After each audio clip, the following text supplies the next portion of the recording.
as he did end up spewing several Marines there. Yeah, I think that he got mindset of I'm going to take out those Vikings and just was baited right into it. I think he almost negated the little advantage that he had gotten there with Jinro moving into position. A siege tank was taken out, but once those Vikings came into play, he wanted to push forward, and that was actually pretty good probably for Jinro. He's going to move back and not lose any more units. Again, we got these supply depots going up in the back. PainUser worried about that back door and just continuing to hold off here at the front. Looks like PainUser is just going to defend this area by his gold expansion. He is getting a good amount of unit-producing structures up. He has 4 right now, getting his 5th, but meanwhile in Jinro's main, we see that there is a lot of unit-producing structures going down. He already has 4 and is getting 2 more, but he has more reactors and more tech labs. So we do see that combat shield actually getting upgraded before stim. That's a very interesting decision by Jinro, but apparently he just wants to be able to absorb more shots. I could be wrong, but didn't he do that in the last game too? I actually wasn't even paying attention. Okay. I thought it maybe stim came a little bit later. Not sure. I'll have to look at the replays. Rocks going down over here.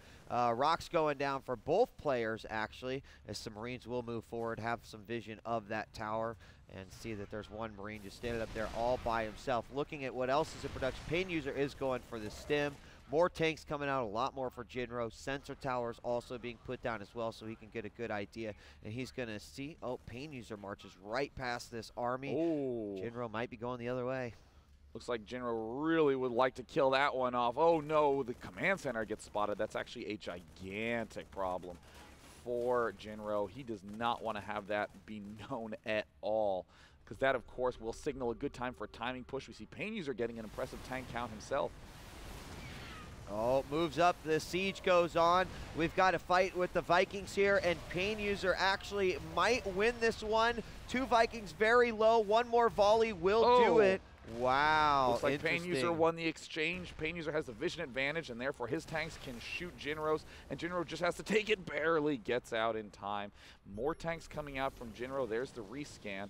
But looking at the unit counting station, looks like Jinro has far more Marines, 18 Marines out right now, and more SCVs. Yeah, he does. Of course, Marauder count just a little bit higher. Tank count about even. Viking count also about even right here.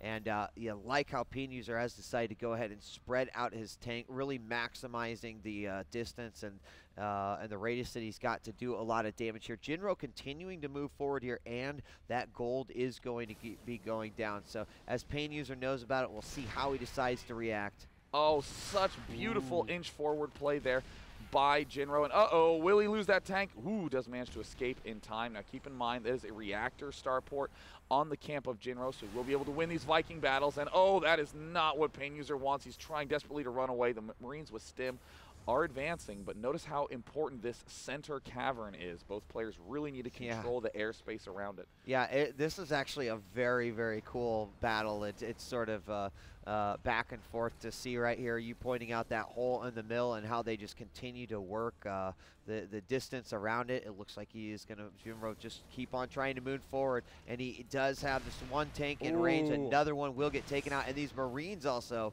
if not careful, may take a little bit of damage too. Very, very nice inch forward play by Jinro. Looks like that is the tactic that he wants to abuse throughout this game. Oh, man. Marines apparently vulnerable as well, and there's the Viking cluster.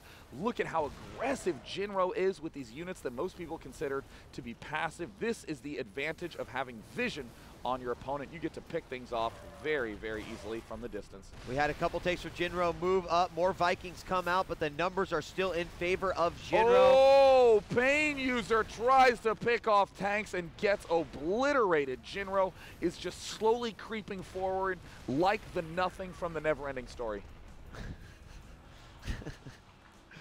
And now MLG is officially complete because Day 9 has dropped a Never-Ending Story reference. Once a thank cast. you. Yeah, it's my goal. Very nicely. And looks like PainUser's trying to do a swing around attack. Jinro, does he even have stim yet? No, he does not have stim. That is the latest. He hasn't even begun researching it. Pulling back now to this planetary fortress, and it looks like the Vikings and tanks of Jinro are continuing to push on this backside, but that planetary fortress is going to be a huge defense boon for Jinro. Yeah, I mean, Jinro really pushing from both sides, but he doesn't have to push so much from the left side because he has that planetary fortress here. So PainUser just making sure that he's not going to be able to inch his way up to this gold.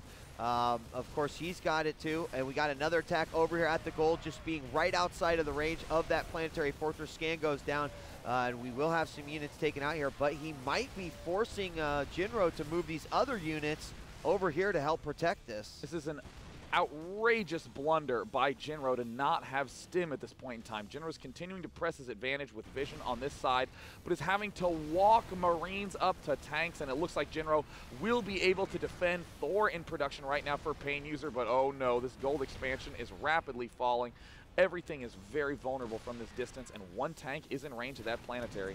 In comparison to the last game, right now Jinro with an epic food advantage, 173 to 105 right now, and it's amazing just that PainUser has been able to hold on this long with the very meticulous and detailed method of Jinro moving forward here. He is eventually going to bust this gold, it looks like, and I am not sure what PainUser is going to be able to do.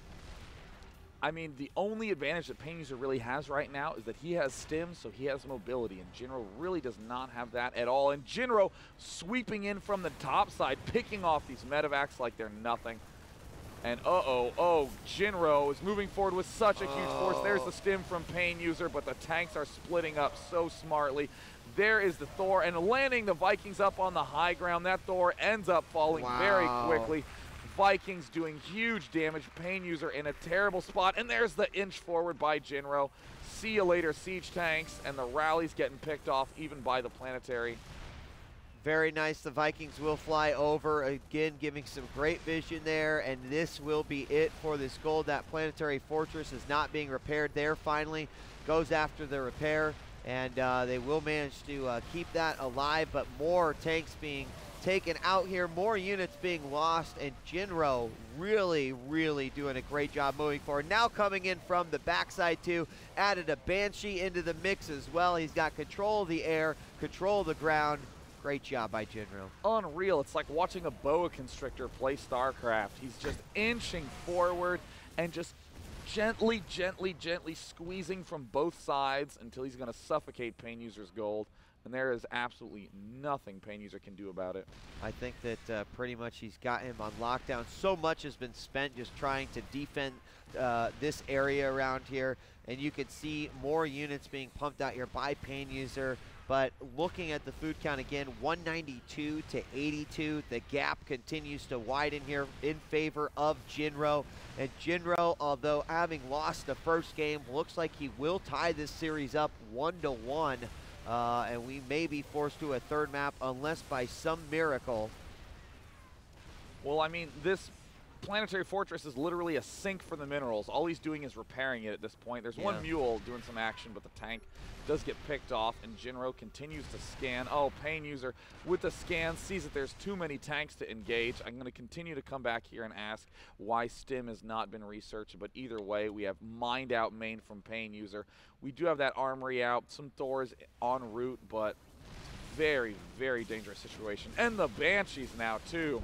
Yeah, that's gonna, I mean, I just don't even know what PainUser thinks he can do right now. He's gonna inch forward a few units that he has remaining. Possibly losing these forces may warrant the GG, but I don't know, maybe it's like, not until you take out this planetary fortress, man.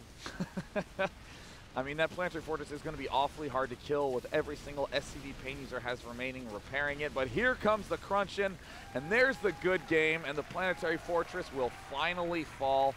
So that ties up our series 1-1. What map will PainUser choose? Oftentimes in these situations,